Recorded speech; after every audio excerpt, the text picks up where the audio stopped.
Welcome to this explainer. Okay, let's dive into this. When you hear the word networking, what immediately pops into your head? For a lot of us, it's instantly those forced conversations at stuffy events, the awkward handshakes, or maybe keeping this very transactional scorecard of who owes who a favor. But today, we're tossing that outdated buzzword right out the window. Instead, we're looking at something much more powerful and honestly way more fulfilling. We're talking about the architecture of altruistic networking. We're going to see how this simple, genuine act of being helpful actually builds the strongest, most resilient professional and personal communities imaginable.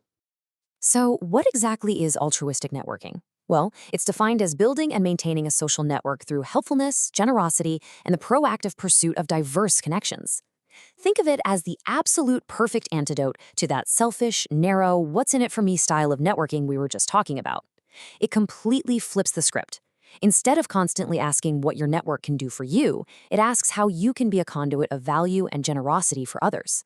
It literally transforms you from a taker into a builder. And that brings us directly to our foundational philosophy. The source material captures this mindset absolutely perfectly with this quote: "Effective networking is rooted in generosity." I really want that to sink in for a second before we move forward. Generosity isn't just a nice optional byproduct of making connections, right? It's the absolute root of it. If the root isn't generous, the network simply won't thrive over the long term. This core idea is basically the blueprint for the structural breakdown we're about to explore. We've got 4 main pillars to cover today. 1. Connecting needs. 2. Expanding horizons. 3. Harvesting diverse ideas. And 4. The generosity takeaway. Let's kick things off with Section 1, Connecting Needs. Or, as I like to call it, sharing is caring. It's funny how those wonderfully simple childhood lessons about helpfulness applies so perfectly to our adult lives. We can actually strip networking down to its most basic foundational model using those principles. Imagine person A has a specific need. Say they need help with a drawing. Meanwhile, person B has a complementary skill. They're naturally a great artist. Your job as an altruistic networker is simply to be the bridge.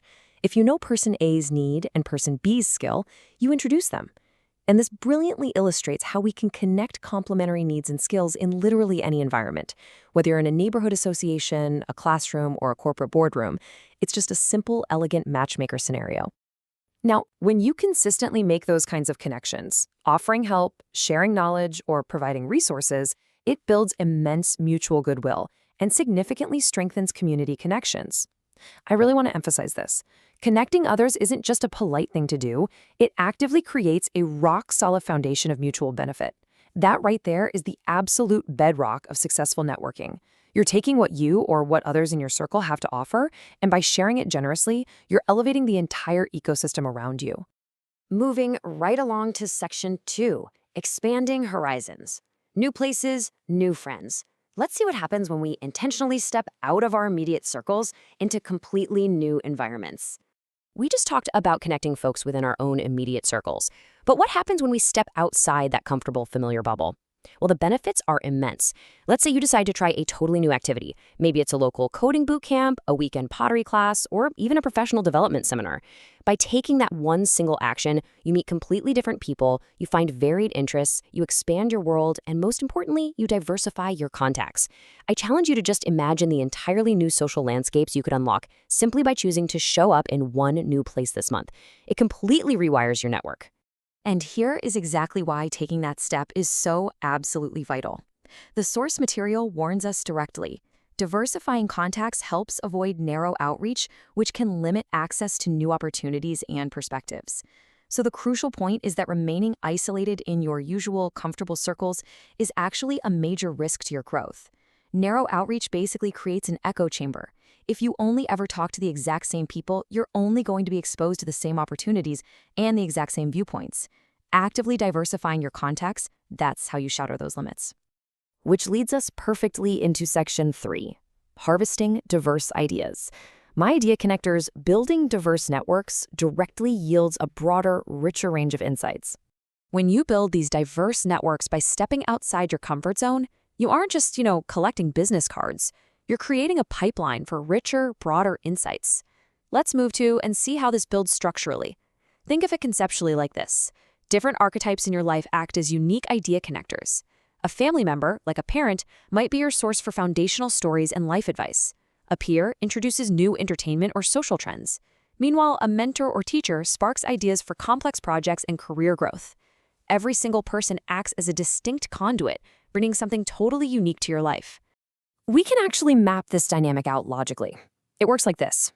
Step 1, you engage a diverse group of contacts. Step 2, you inevitably gain access to unique resources and crucial information that you just wouldn't find on your own. And step 3, naturally, this yields a much broader range of creative ideas. It's a completely undeniable progression. Harvesting diverse ideas isn't some lucky accident. It is the natural, powerful outcome of intentionally engaging with people who possess completely different backgrounds, interests, and perspectives than your own. And finally, Section 4, the generosity takeaway, building your altruistic architecture. Let's bring all these pillars together to see how this journey permanently transforms our approach. Bringing all these threads together really transforms our approach to community building. The altruistic networker actively does 4 things: connects complementary skills, pursues mutual benefit, avoids narrow outreach, and harvests creative ideas. Now, what's really interesting about this slide is it reminds us that true networking isn't about extraction at all. It's simply the proactive, generous act of sharing what you or others have. When you architect your network using these 4 principles, you become a vital hub of value and goodwill. You literally make everyone around you more successful. So as we wrap up this explainer, I want to leave you with one very actionable, very provocative thought. Who in your network can you help connect today? Really think about it. Who in your life has a specific need right now, and who do you know that has the exact skill to meet it? Go be the bridge for them. Take these altruistic lessons, step outside your usual circles, and start building your own beautiful architecture of generosity today. Trust me, it changes everything. Thanks so much for hanging out and exploring this with me. Happy connecting.